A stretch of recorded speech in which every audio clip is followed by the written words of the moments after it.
Live from clickorlando.com and WKMG. We're getting results in your neighborhood now at 6 p.m.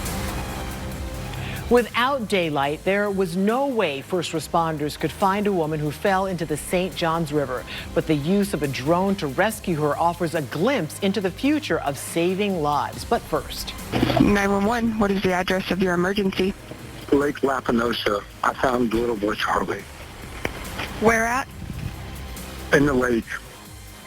The moments a 7-year-old Charlie Newton was found dead this morning, but News 6 continues to ask questions. The update comes with troubling details about the boy's home life. Thanks for joining us. I'm Justin Mormouth, in for Matt Austin. And I'm Ginger Gadsden. Volusia County deputies say 7-year-old Charlie Newton was reported missing last night after he sprinted away from his family at their home. They say he had autism, leading them to believe he could be attracted to water. This morning, deputies recovered his body in a nearby lake. News 6's Molly Reed joins us from Deltona with the latest. And counties in Central Florida have stepped in to help families who have children with autism, from free door alarm installations to free swimming lessons for children. ClickOrlando.com has resources for parents county by county. New at 6, a mom is facing DUI manslaughter charges 2 months after the death of her 4-year-old daughter. Apopka police say Caitlin Switkowski crashed on her own in September, which killed her daughter. The crash caused serious injuries to another child in the car. This was on State Road 429 near Yothers Road. Her arrest warrant was served today during an unrelated hearing in Volusia County. Glenn Gilzine is setting the record straight with News 6. The outgoing supervisor of elections for Orange County thinks the mayor, Jerry Demings, is playing politics after Demings spoke out against Gilzine's use of tax dollars for scholarships. But Gilzine believes the mayor is setting a troubling precedent. And as he told News 6's Laverne McGee, it could impact how future leaders spend Orange County's money. It's a life sentence for the Lake County woman convicted of murdering and burying her husband in their yard. The story of Lori Shaver is one News 6 has followed since the beginning.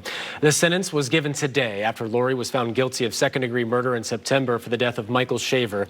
Investigators found his remains buried under a concrete slab back in 2018. At the time, Lori told detectives she hadn't seen her husband alive in 3 years and then stopped cooperating. During the trial, Lori took the stand telling jurors her husband was physically abusive and claiming that it was actually her daughter, who was 7 years old at the time, who shot Michael. Today, Michael's family released a statement saying his reputation had been tarnished. They described him as a kind and humorous soul, a brother, father, uncle, and friend. For the past 9 years, she has walked free, while we have endured the pain of his absence and relived the events through the investigation. She has witnessed the growth of his children, all while shaping their perspective of him with lies and distortions. These stolen years can never be returned, and the void left in our lives is immeasurable. Lori declined speaking at today's sentencing. Her lawyer announced plans to appeal. They also requested Shaver be placed in a North Florida facility for family visitations. President Biden announced the United States helped secure a ceasefire in Lebanon, which would end fighting between Israel and the Iran-backed militant group Hezbollah. The deal will go into effect immediately, but in phases, giving Israel 60 days for the withdrawal of its forces. Even as negotiations continued today, an Israeli airstrike hit a residential building in Beirut. The Biden administration does not have much longer, though, before transferring power to President-elect Donald Trump, but hopes a ceasefire deal in Lebanon would provide momentum for ending the war between Israel and Hamas. And of course, you can expect the latest tonight on the CBS Evening News with Nora O'Donnell. We still have a lot coming up on News 6 at 6. Drones are giving first responders the chance to save even more lives, and Seminole County is part of that revolution. The rescue that put the latest tech into action. Jonathan. And we made it back to the lower 80s today across most of Central Florida. Going to continue to keep things warm through the end of the work week before a couple of cold fronts slide through. We're going to talk about how chilly it gets on the other side of Thanksgiving, guys, in a few minutes. All right, and if you look good, you play good, and no one knows that better than the Space Coast Vipers, the Tampa Bay Bucks player who made sure they had championship threads for a championship season. And tonight online on News 6 at 6:30, if you think a broken disposal is a hard fix, you clearly have not talked to Eric Bonnick, and he's getting results at home if this critical tool breaks down over the holiday weekend. And Thanksgiving cooking is hectic, but there are ways to save you time and energy. In fact, our insider guide, Crystal Moyer, has 6. She walks us through it ahead at 6:30. Join us live on clickorlando.com, YouTube, and the free News 6 Plus Smart TV app. You're watching News 6 at 6, getting results for Cape Canaveral, the Villages, and all of Central Florida. Keep it here. This portion of the news is sponsored by Advent Health, helping the communities we serve to feel whole. We watch Channel 6 News every morning, and I'm like, okay, I got to give it a shot. They get results, absolutely get results. Stream News 6 whenever you want. Sponsored by T-Mobile. Watch news, weather, and special investigations on your time. You can even tune in to your favorite News 6 podcast. Download News 6 Plus to your smart TV now. A dangerous situation on I-4. A woman is now safe after she fell from a bridge into the St. Johns River, and it's thanks to the help of a drone. Yeah, this happened under a bridge right near Lake Monroe. News 6's Catherine Silver looks at how the technology in the air is helping first responders on the ground and getting results. Yeah, I just remember when that technology was a novelty, and now everyone uses it, and thank goodness. I know, and you think about time being of the essence in situations like that, and how long it would take a chopper to get up in the air, get everyone situated, and you know, minutes are passing by. So Time key, is precious, just absolutely critical technology being incorporated by a lot of different agencies. That is for sure. All right, time now for a check on our forecast, and we love doing it because it is so nice outside. It's easy to talk about. It really is. We love it. Meteorologist Jonathan Kegas joins us now, and it's a pretty nice stretch we're in. Very, very nice. And it's got something for everybody. If you like it on the warmer, comfortable side, we're going to have this for the next couple of days through Thanksgiving. But then on the other side of Thanksgiving, and then especially getting into next week, that's when that round of colder air. We have a couple coming down the pipeline.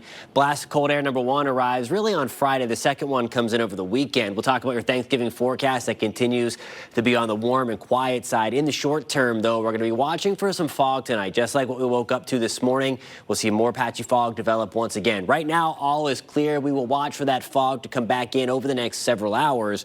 We're at 72 at the Orlando International Airport. The breeze is light out of the north-northwest at about 3 miles an hour. That is a live look with our light Orlando delivering Hope Skycam. It's because of those lighter winds. That's why we're seeing a little more fog to develop. We're at 68 right now in Leesburg. Good evening in Claremont into Mineola. We're back to 68, 70 in Mount Dora, 70 in DeLand, 68 for us into Bunnell and Palm Coast this evening. Now here's a look at your pinpoint accurate forecast. Sponsored by Strata Air Conditioning and Heating. AC emergency? You ought to call Strata. Watch out for that fog to develop over the next few hours, and then for your morning commute tomorrow, especially along into the northwest of I-4. You see the fog icon there, sure, the moon shrouded in some of that low-level cloud cover. We're back to the mid-50s in Kissimmee. We're at 58 when you wake up in Melbourne tomorrow. Micco, we're going to be back to the upper 50s as well. We are at 56 degrees in the Villages, pretty much right where we should be for this time of the year. In the low temperatures, we're going to be a little bit above. High temperatures tomorrow, average anyway, back to the mid-70s. We'll be back to the lower 80s in Orlando, 80 degrees into Kissimmee, Denellen, good evening. We're back to around 80 degrees tomorrow. Not or two warmer as we move into Thanksgiving Day on Thursday. Gorgeous out there. We're at 64 to start the morning, 71 by 10. We will top out at about 82 degrees. And then the changes come down the pipeline. So here is cold front number 1. It's going to be a weaker cold front. That's going to be Thursday evening at 5 o'clock. Everybody's still dry and warm in Central Florida. Then a few stray showers try to move in early on Friday morning as that front clears through. So you're going to notice things turn a little bit cooler by the time we get to Friday evening and then for the first part of the weekend. Cold front number 2 then starts to slide in as we move for the second half of your weekend. I'll show you what I'm talking about right here. So we're nice and toasty in the low to mid 70s right now. Cold front number 1 hanging out right in between Raleigh and Lexington. And then you see the big change here out of southern Canada. Saskatoon right now is 3 degrees below zero. And this is where some of that much colder air is charging up, getting ready to work its way down into the lower 48 over the next few days and arrive in Florida as we get into early next week. You can see the changes here. Average high temperature again into the mid-70s. Above that tomorrow, above that on Thursday, hanging around average on Friday, and then you see the crash there, highs Sunday and Monday into the mid-60s. We're back to around 60 degrees on Tuesday. So a big, big change coming down the pipeline. Thanksgiving Day, though, looking great. 82 degrees. We'll see a chance for a few showers for the first half of the day on Friday. Coolest days out of the next bunch here.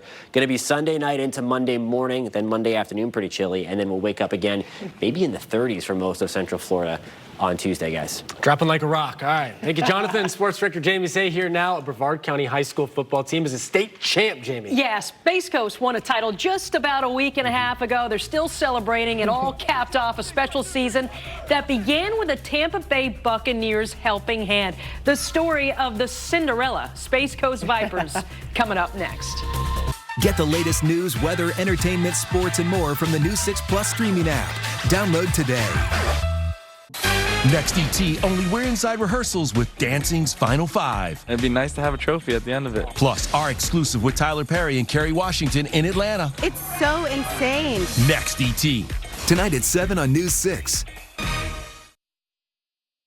All right, Jamie, you know I love a story that has all the elements. All the elements. And this is it. This is it. You know, 'tis the season for football. 'Tis the season to be thankful, right? A Brevard County High School football team is giving thanks this week for an incredible season, and also to a Tampa Bay Buccaneer whose generosity helped change the program's fortunes. Today, News 6 checked in with the Space Coast Vipers. Coach Owens says the Vipers are forever grateful to Baker and Emily Mayfield. The team is hoping to get championship T-shirts and rings. If you'd like to help them out, they've set up a GoFundMe page. We're going to post that GoFundMe later on Click Orlando tonight. Don't let Baker see that GoFundMe. He might just put that in, you know. Right. And they have to get a ring and a championship T-shirt for Baker as well, right? You know, just a great story. Just a great story. So many good things came together for that program, with Coach Owens coming back to coach them after a 1-win season. This team is young, but they had some great senior leadership to help guide them, and they just wanted to. They wanted to do better, and they did it. Meant to happen. And I love when we hear the superstar athletes doing something like this as opposed to something not with little to no publicity either. It's not like Baker advertised it. You know, the story did come out, but he kept it under wraps. You know, he just wanted to do something good. He and his wife did, and that's exactly what they did. Awesome. Nice story. Thank you, Jamie. Thanks, Jamie. Hey, you can catch more local news coming up next on the News 6 Smart TV app. We'll see you back here at 6:30 online. Bye. See ya.